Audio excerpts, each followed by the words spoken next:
The crisis of the 3rd century, how Rome almost disappeared. The empire begins to collapse, 235 AD. Imagine living inside the most powerful empire the world had ever known. An empire stretching from the windswept cliffs of Britain to the scorching deserts of Syria.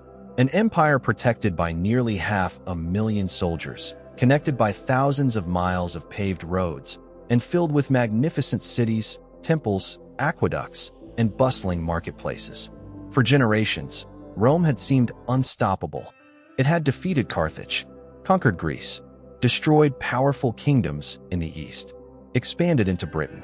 Even mighty emperors were often described as rulers of the entire known world. To millions of people, the Roman Empire appeared eternal. It had survived assassinations, invasions, plagues, and civil wars before. Surely nothing could destroy something so vast. But history has a cruel habit of proving great civilizations wrong. Because in 235 AD, the Roman Empire entered the darkest period in its history. For nearly 50 years, emperors would rise and fall at a terrifying pace. Armies would fight each other instead of defending the borders. Foreign enemies would invade from every direction. Disease would kill millions. The economy would collapse. Entire provinces would break away from Roman control. There were moments when it seemed almost certain that Rome itself would disappear forever. This was the crisis of the 3rd century. The story of how the greatest empire on earth nearly destroyed itself. To understand why Rome came so close to collapse, we must first look at what came before. During the 2nd century AD, the empire experienced what historians often call the Pax Romana, or Roman peace. For nearly 200 years, Rome enjoyed a level of stability that few civilizations had ever achieved. Trade flourished across the Mediterranean. Merchants carried silk from China. Spices arrived from India. Grain ships sailed from Egypt. Gold, silver, wine, olive oil, and pottery moved freely between distant provinces. Cities expanded. Roads connected every corner of the empire. Monumental buildings transformed Rome into one of the greatest capitals of the ancient world. The empire's borders appeared secure. Its armies were feared by every neighboring kingdom. Under emperors such as Trajan, Hadrian, Antoninus Pius, and Marcus Aurelius, Rome reached the height of its power. To many Romans, this prosperity seemed permanent. But beneath the surface, dangerous problems had already begun to grow. The empire had become enormous. Protecting thousands of miles of frontier required vast numbers of soldiers. Maintaining roads, forts, and fleets demanded enormous sums of money. Every new emperor inherited responsibilities greater than the one before him. And perhaps the greatest weakness of all remained unresolved. There was still no clear system for choosing a new emperor. Unlike modern governments with elections or constitutional succession, the Roman Empire depended largely on power, influence, and military support. Sometimes an emperor adopted a talented successor. Sometimes the army proclaimed a new ruler. Sometimes the Senate recognized whoever already controlled Rome. And sometimes, the strongest general simply marched into the capital and took the throne. As long as capable emperors ruled, this dangerous system remained manageable. But once weaker rulers appeared, it became a recipe for disaster. Every successful general suddenly became a potential emperor. Every powerful legion became a political weapon. Every military victory created new ambition. The empire was becoming increasingly dependent on the loyalty of its armies. And armies were loyal only as long as they believed their commander deserved to rule. In 180 AD, Emperor Marcus Aurelius died while campaigning against Germanic tribes along the Danube. He is remembered today as one of Rome's greatest rulers, a philosopher, military leader, and author of the famous work Meditations. Many historians consider his death the symbolic end of Rome's golden age. His son, Commodus, inherited the throne. Unlike his father, Commodus cared little for government. Instead, he became obsessed with spectacle. He fought as a gladiator in public arenas. He renamed months after himself. He claimed divine status. Many senators viewed him as unstable. Eventually, a conspiracy ended his life in 192 AD.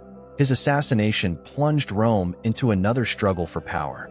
Although the empire eventually stabilized under the Severan dynasty, the warning signs were impossible to ignore. Emperors increasingly relied on military support instead of political legitimacy. The balance of power had begun to shift. By the early 3rd century, the Severan emperors controlled a vast but increasingly fragile empire. Among them was Severus Alexander, who became emperor while still a teenager. Unlike many military rulers, Severus Alexander preferred diplomacy over war. He listened carefully to advisors. He respected the Senate. Whenever possible, he attempted to negotiate instead of fighting. These qualities earned him respect among many civilians, but not among his soldiers. Rome's frontiers were becoming increasingly dangerous. Germanic tribes gathered beyond the Rhine. Powerful enemies threatened the eastern provinces. Many officers believed the empire needed a fearless warrior, not a cautious negotiator.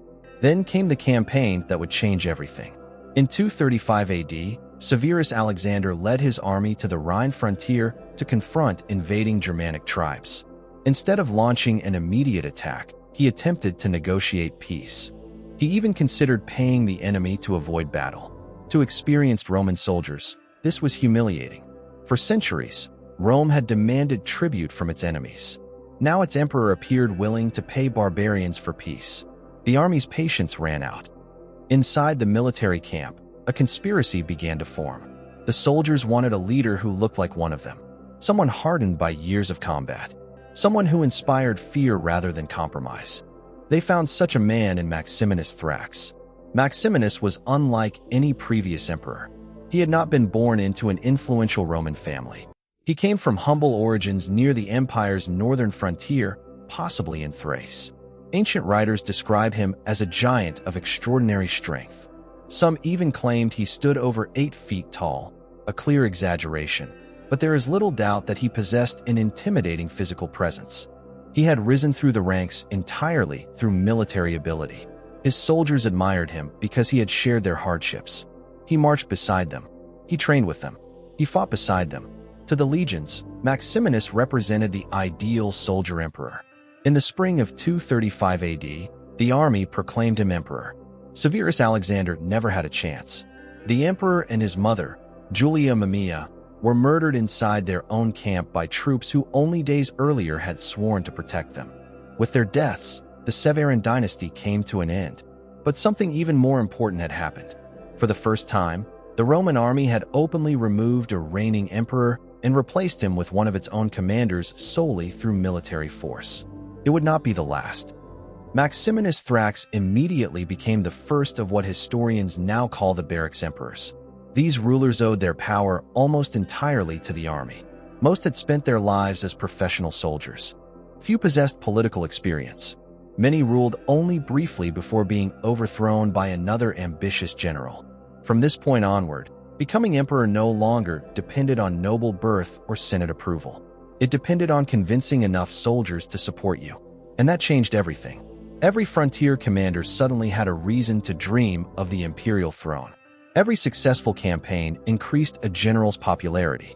Every loyal legion became a possible path to supreme power. Instead of protecting Rome's borders, armies increasingly watched one another.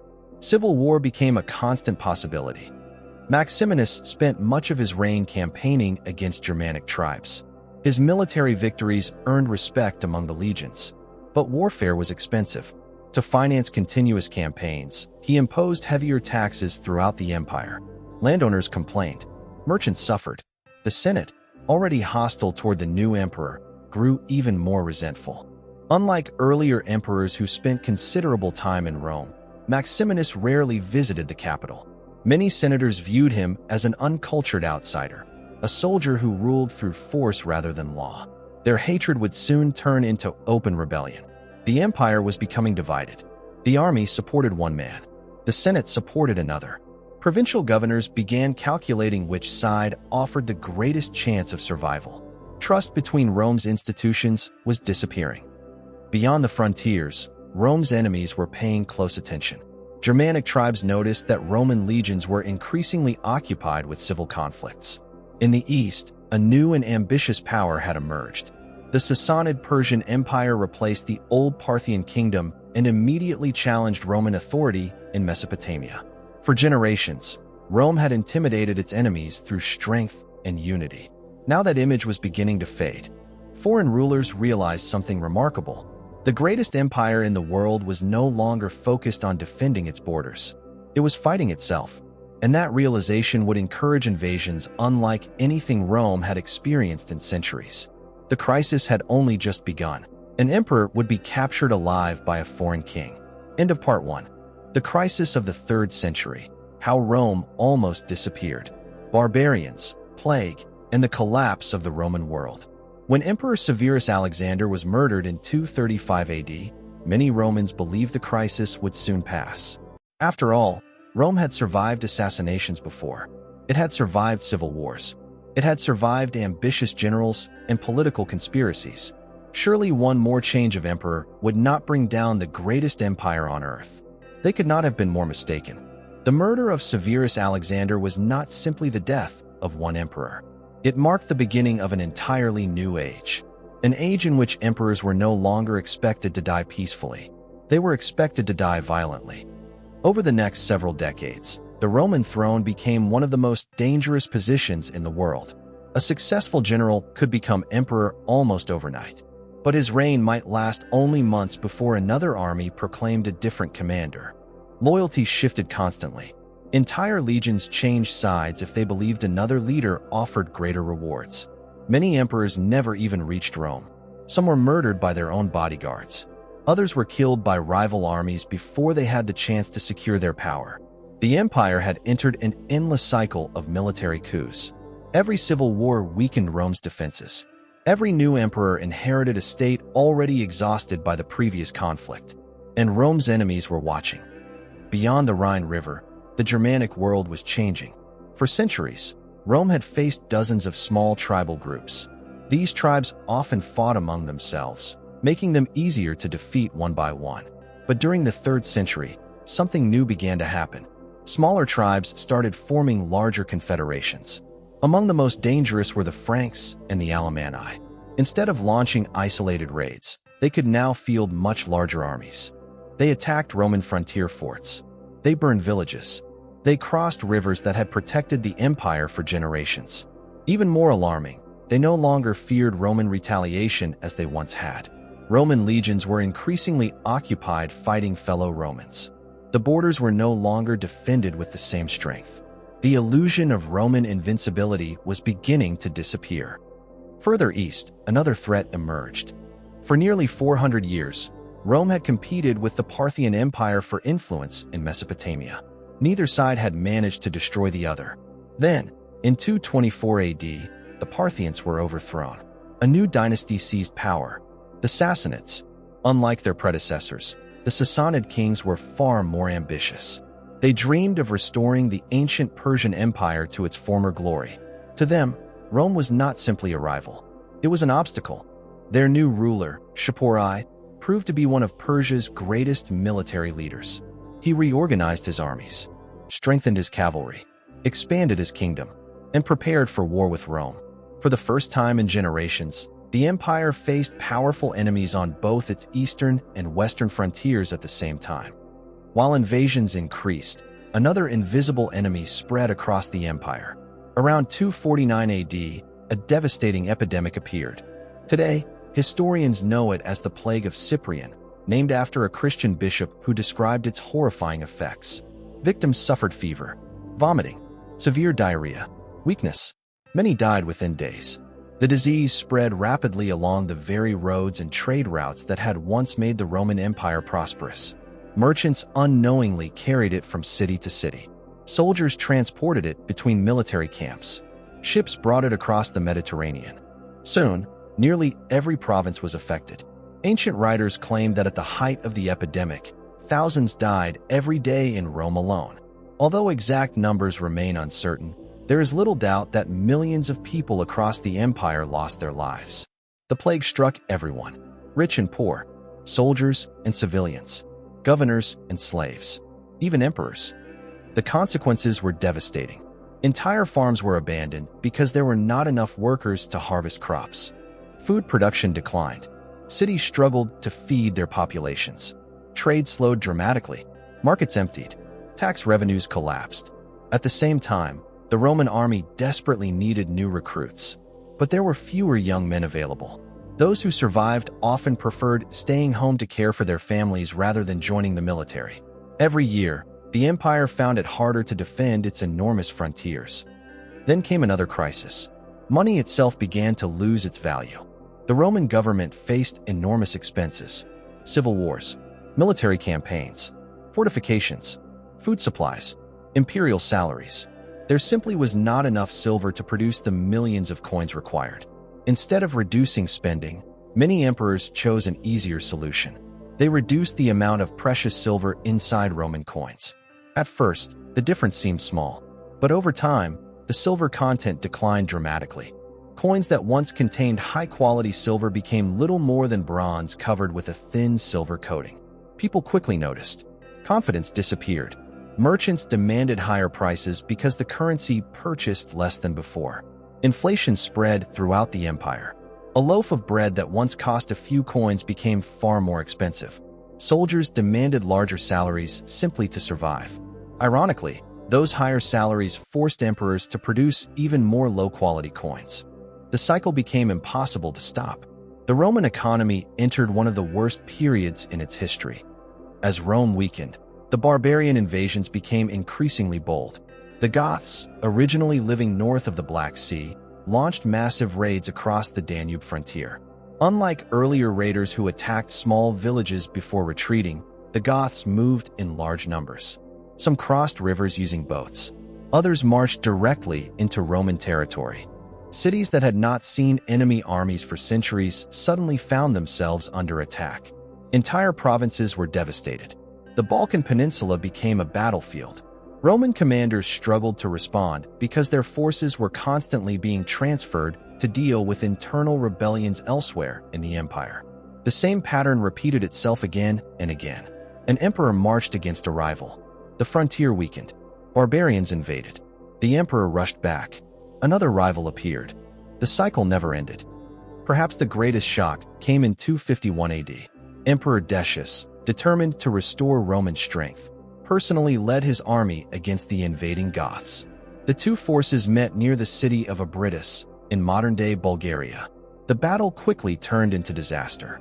Roman troops advanced into marshy ground where movement became difficult. The Goths exploited the terrain brilliantly. Confusion spread. The Roman army collapsed. Both Emperor Decius and his son were killed during the fighting.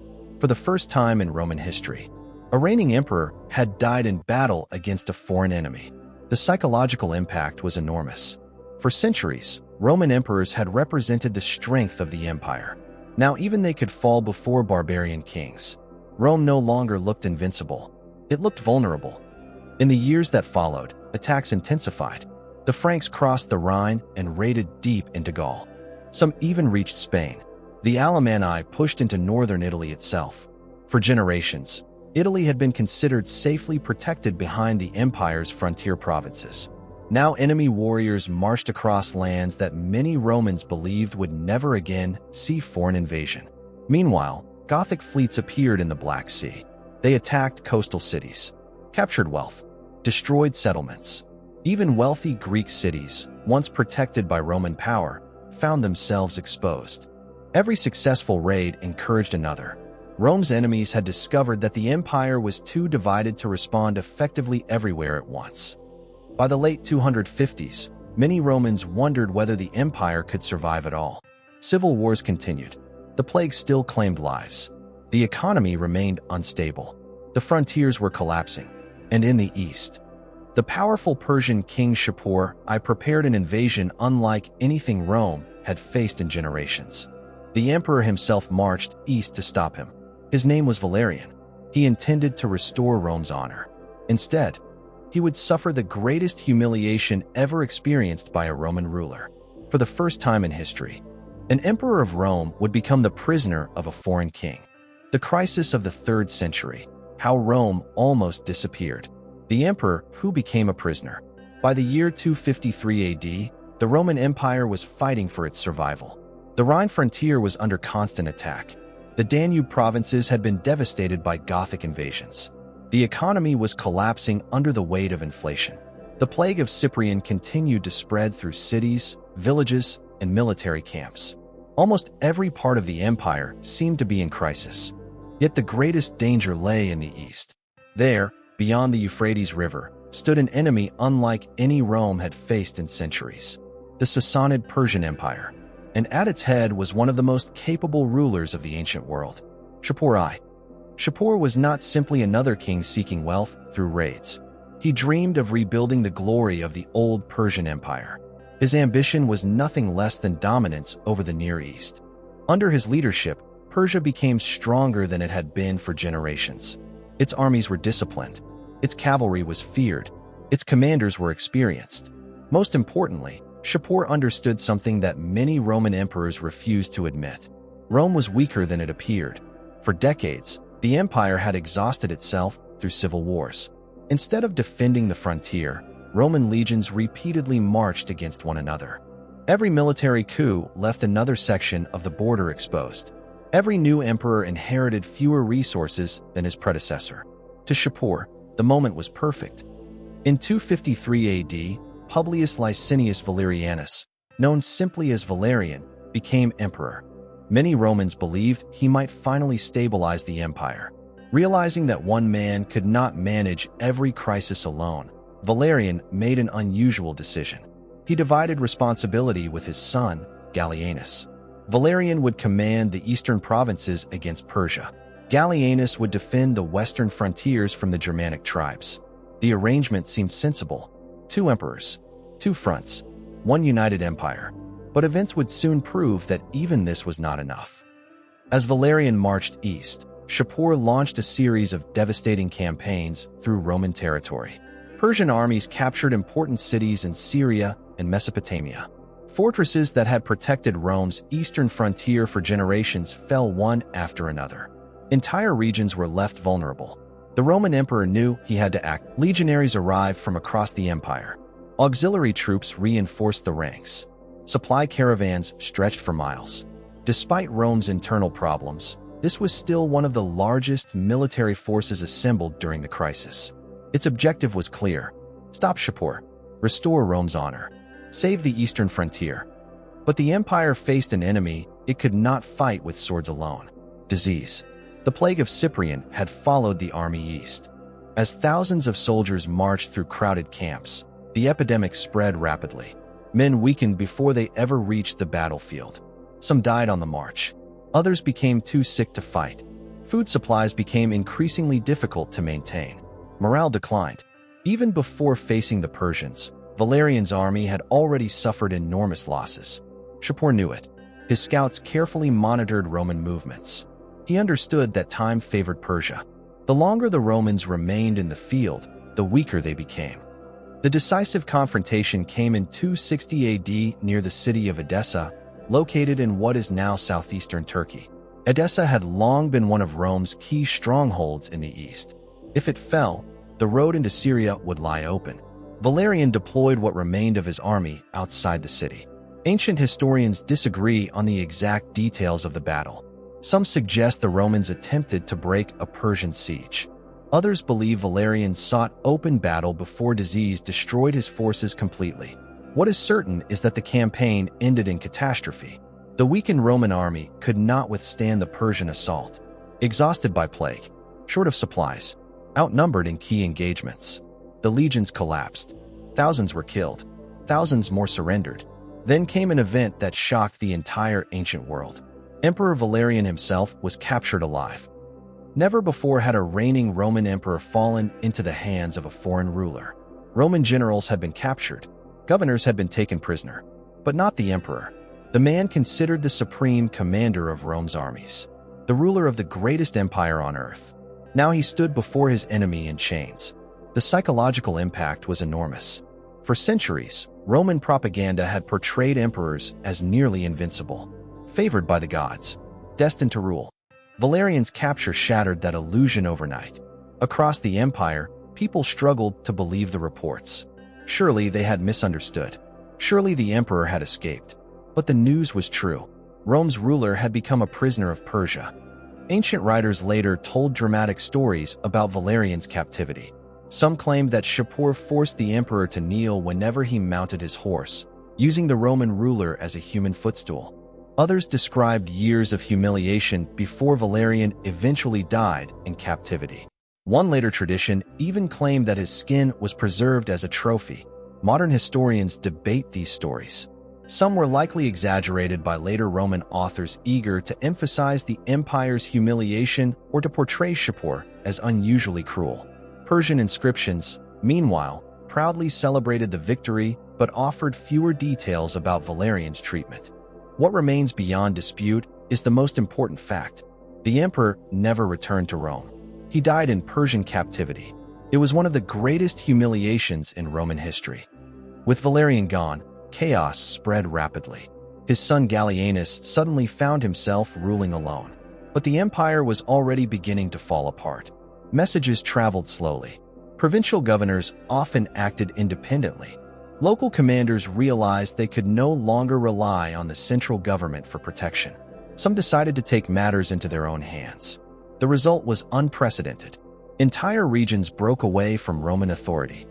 In the western provinces, the governor Postumus established what historians now call the Gallic Empire. It included much of Gaul, Britain, and, for a time, parts of Hispania. Remarkably, Postumus did not present himself as an enemy of Rome. He maintained Roman laws, Roman administration, Roman coins, Roman legions. He simply argued that he could defend the western provinces more effectively than the emperor in Italy. Many local communities agreed. To them, survival mattered more than political unity. At almost the same time, another powerful state emerged in the east. The wealthy city of Palmyra, located deep in the Syrian desert, had long prospered through trade between Rome and the east. Its ruler, Odenathus, remained officially loyal to Rome. Recognizing the empire's weakness, he gathered his own army and launched campaigns against the Persians. His victories saved much of the eastern frontier from complete collapse. In return, he gained extraordinary influence. Although still technically a Roman ally, Palmyra increasingly governed itself. After Odenathus was assassinated, his widow Queen Zenobia would transform Palmyra into one of the greatest challenges Rome had ever faced. But that chapter was still to come. By the early 260s, the Roman Empire had effectively split into three separate powers. In the center remained the empire ruled by Gallienus. In the west stood the independent Gallic Empire. In the east, Palmyra exercised growing control over Rome's richest provinces. To anyone looking at a map, the situation seemed hopeless. The empire founded by Augustus nearly 3 centuries earlier no longer existed as a single political state. Foreign enemies pressed against every frontier. Usurpers appeared almost every year. Trade continued to decline, and confidence in the imperial government reached its lowest point in generations. Many believed Rome's days were numbered, but history often changes when one extraordinary leader appears at exactly the right moment. Soon, a series of determined warrior emperors would begin reclaiming lost territory. Among them was a commander whose name would earn him one of the greatest titles in Roman history, Restitutor Orbis, the restorer of the world. His name was Aurelian, and he would attempt what many believed impossible, to make Rome one empire again. The crisis of the 3rd century, how Rome almost disappeared. Aurelian, the emperor who saved Rome. By the early 270s AD, the Roman Empire had almost ceased to exist. To an outside observer, the mighty empire of Augustus looked like a broken puzzle. The western provinces had formed the Gallic Empire. The wealthy eastern provinces were increasingly controlled by Palmyra. The central government ruled little more than Italy, the Balkans, and parts of the Danube frontier. For nearly 40 years, Rome had endured civil wars, assassinations, barbarian invasions, plague, and economic collapse. Many believed the empire had reached the point of no return. No emperor seemed capable of holding it together. Then, history produced one final warrior, a man whose determination, discipline, and military brilliance would accomplish what many considered impossible. His name was Lucius Domitius Aurelianus. The world remembers him simply as Aurelian. Aurelian was born around 214 AD in a modest family somewhere along the Danube frontier. Like many of the great military leaders of the 3rd century, he did not rise because of noble birth. He rose because of ability. From a young age, he joined the Roman army. His courage quickly became legendary. Ancient writers described him as fearless in battle and relentless in discipline. He demanded absolute obedience from his soldiers. Yet he also fought beside them, earning their respect through action rather than speeches. By the time he became emperor in 270 AD, Rome desperately needed exactly that kind of leader. Before Aurelian could think about reunifying the empire, he first had to ensure it survived.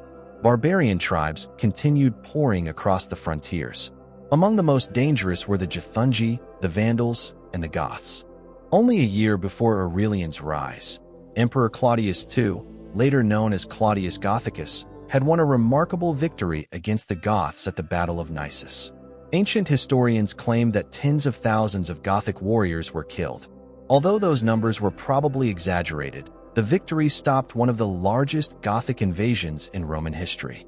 Unfortunately, Claudius did not live long enough to rebuild the empire. He died of plague in 270 AD.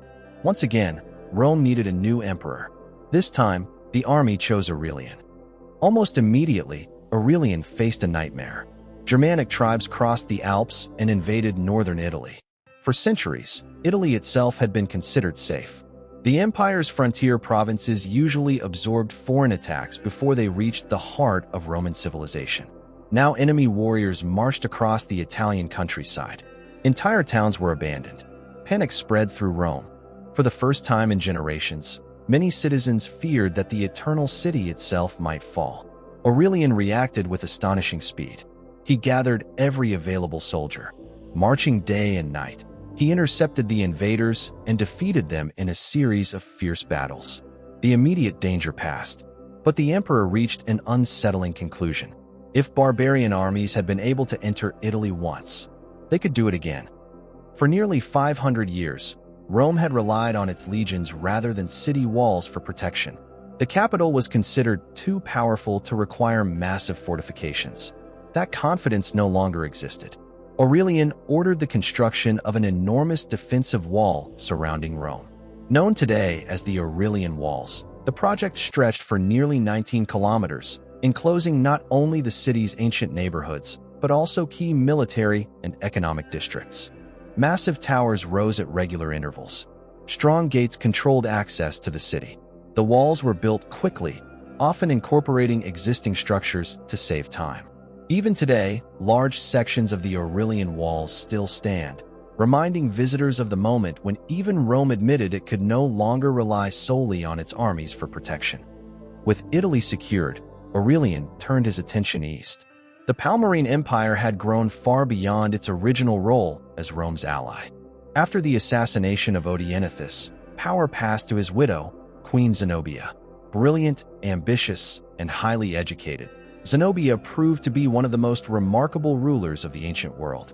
She spoke several languages, studied philosophy, surrounded herself with scholars. But she also possessed extraordinary political ambition. Under her leadership, Palmyra expanded rapidly. Her armies occupied Egypt, securing Rome's most important grain supply. They advanced into Asia Minor, bringing wealthy Roman provinces under Palmyrene control. Officially, Zenobia claimed loyalty to Rome. In practice, she ruled an empire of her own. For Aurelian, this situation could not continue. Without Egypt, Rome's food supply remained vulnerable. Without the eastern provinces, the empire would never recover. War became inevitable. In 272 AD, Aurelian marched east with a disciplined and experienced army. Zenobia's forces resisted fiercely. The two sides met near Antioch, one of the largest cities in the Roman East. Although Palmyra possessed excellent cavalry, Aurelian used clever tactics to defeat them. According to ancient accounts, Roman cavalry deliberately pretended to retreat. The Palmyrene horsemen pursued them. As their horses became exhausted under the blazing Syrian sun, the Romans suddenly turned and counterattacked. The result was devastating. Zenobia's army broke apart. She withdrew toward the city of Emesa, hoping to organize another defense. There, Aurelian defeated her once again. Palmyra itself soon surrendered. Zenobia attempted a desperate escape, reportedly hoping to seek help from the Persian Empire. She never reached it. Roman cavalry captured her near the Euphrates River. The queen who had challenged Rome was now a prisoner. Aurelian entered Palmyra victorious. Remarkably, he initially treated the city with mercy, hoping to restore peace rather than seek revenge. Only after a later rebellion did he order harsher punishment. The eastern provinces had returned to Roman control. Half the empire had been reunited. One challenge remained: the Gallic Empire. For more than a decade, Gaul, Britain, and parts of Hispania had governed themselves under their own emperors. Their final ruler, Tetricus, understood how difficult his position had become. The Gallic Empire faced constant Germanic attacks, financial problems, and growing political instability. A confrontation with Aurelian became unavoidable. The decisive battle took place in 274 AD near the town of Chalons in Gaul. The armies clashed in one of the largest battles of the century.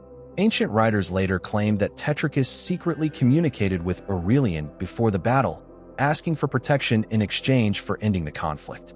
Whether the story is entirely true remains uncertain. What is certain is that Aurelian emerged victorious. The Gallic Empire collapsed. Its territories once again recognized the authority of Rome. For the first time in nearly 15 years, the Roman Empire was whole again. When Aurelian returned to Rome, the city erupted in celebration. His triumphal procession was unlike any seen in decades. Captured weapons filled the streets. Exotic animals marched before cheering crowds. Prisoners from distant lands followed behind Roman soldiers. Among them, according to ancient sources, was Queen Zenobia herself, adorned with magnificent golden chains. Whether every detail of the procession is accurate remains debated by historians, but there is no doubt that it symbolized something extraordinary. Rome had survived. The emperor received a title that reflected the magnitude of his achievement: Restitutor Orbis, the restorer of the world. It was one of the highest honors ever granted to a Roman ruler. Yet despite all his victories, Aurelian would never enjoy a long reign. In 275 AD, while preparing another military campaign, he became the victim of a conspiracy. A corrupt official, fearing punishment for his own crimes, forged a list of officers supposedly marked for execution by the emperor. Believing their lives were in danger, several officers struck first. They assassinated Aurelian before he could discover the deception. Rome had lost the man who had saved it. His death shocked the empire. Once again, uncertainty returned. But unlike the chaos of earlier decades, Aurelian had left behind something priceless: a reunited empire, stronger frontiers, a fortified capital, and the hope that Rome could still endure. Only one task remained: to transform that fragile recovery into lasting stability. That responsibility would fall to another extraordinary emperor, a man named Diocletian.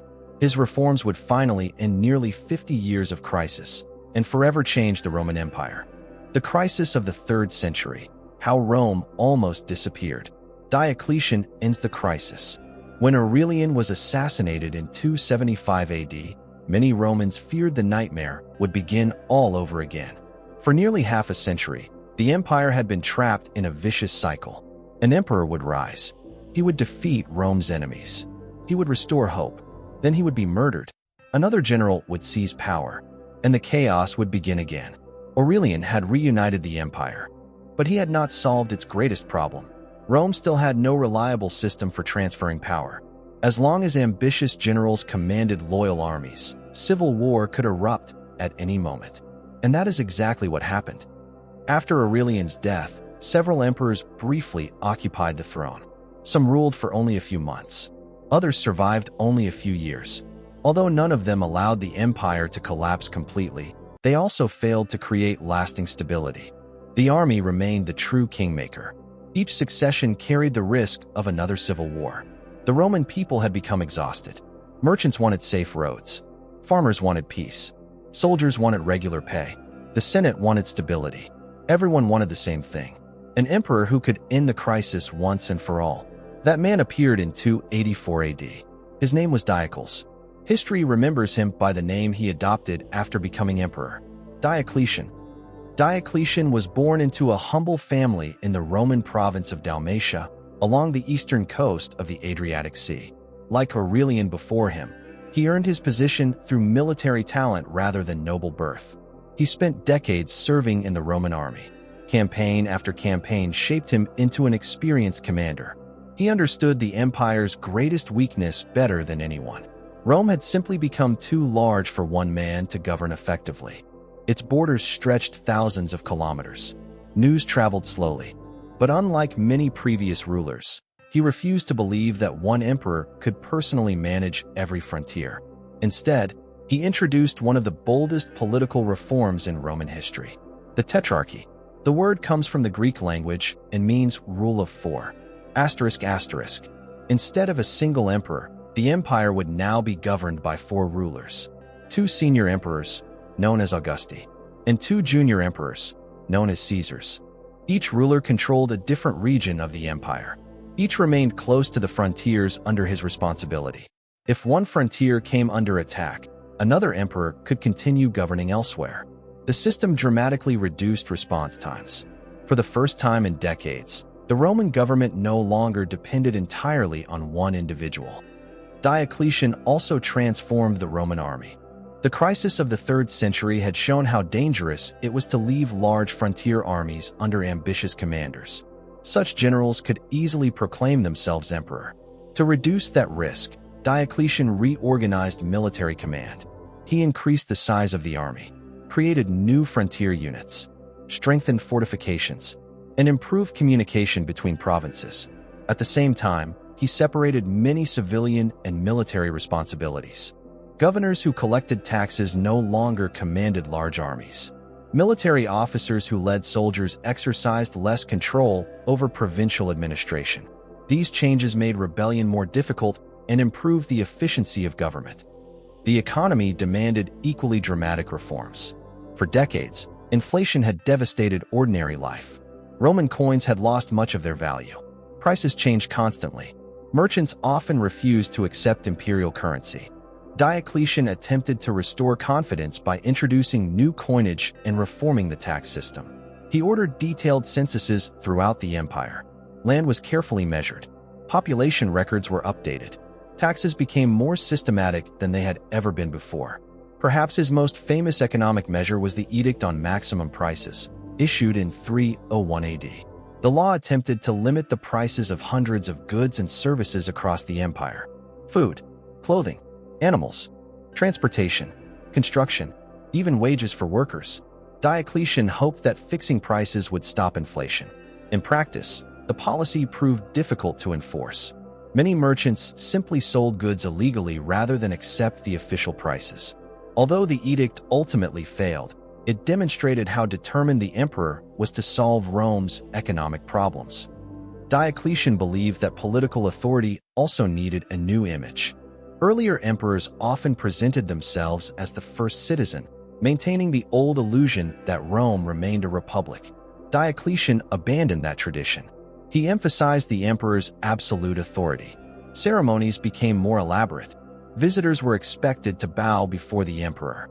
Imperial clothing became more luxurious. The ruler was presented as the chosen protector of the Roman world. This transformation marked the beginning of a more formal and centralized style of government. The empire was changing. It was becoming less like the Rome of Augustus and more like the medieval empires that would emerge centuries later. Despite his many reforms, Diocletian remains a controversial figure. He strengthened the empire, but he also launched one of the most severe persecutions of Christians in Roman history. Beginning in 303 AD, churches were destroyed. Sacred books were burned. Many Christians were arrested. Some were executed for refusing to sacrifice to the traditional Roman gods. Diocletian believed religious unity would strengthen the empire. Instead, the persecution failed. Christianity continued to spread despite every attempt to eliminate it. Within a century, it would become the dominant religion of the Roman Empire itself. History often has a sense of irony. Perhaps Diocletian's most remarkable decision came at the end of his reign. In 305 AD, after more than 20 years as emperor, he did something almost unimaginable. He voluntarily stepped down. No assassination, no military coup, no rebellion. He simply retired. Ancient writers claim he returned to his palace in Dalmatia, where he spent his remaining years tending gardens and growing vegetables. According to one famous story, when later politicians begged him to return to power, Diocletian smiled and replied that if they could see the cabbages he had planted, they would never ask him to become emperor again. Whether those exact words were spoken remains uncertain, but the story perfectly reflects his reputation. Unlike many rulers before him, Diocletian knew when to leave. Did Diocletian permanently solve every problem facing Rome? No. Civil wars would return. The Tetrarchy eventually collapsed. Only a few years after his retirement, another struggle for power erupted. From that conflict emerged Constantine the Great, one of the most influential emperors in Roman history. Yet none of that diminishes Diocletian's achievement. When he became emperor, Rome stood on the edge of destruction. When he retired, the empire was stable once again. Its borders were secure. Its government had been reorganized. Its finances had improved. Most historians agree that the crisis of the 3rd century had finally come to an end.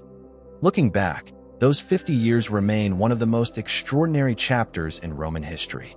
More than 25 emperors claimed the throne. Most died violently. Foreign invasions struck from every direction. Plague killed millions. Inflation shattered the economy. The Roman Empire split into 3 separate states. A reigning emperor was captured alive by a foreign king. Entire generations grew up believing that Rome might not survive. And yet, it did. Not because it was invincible, not because it was lucky, but because, again and again, extraordinary individuals refused to let it disappear. Aurelian reunited the empire. Diocletian rebuilt its foundations. Together, they transformed a collapsing state into one capable of surviving for another 2 centuries in the West, and for more than 1,000 years in the East as the Byzantine Empire. The crisis of the 3rd century forever changed Rome. The age of effortless expansion was over. The empire that emerged afterward was stronger, more centralized, and far more militarized.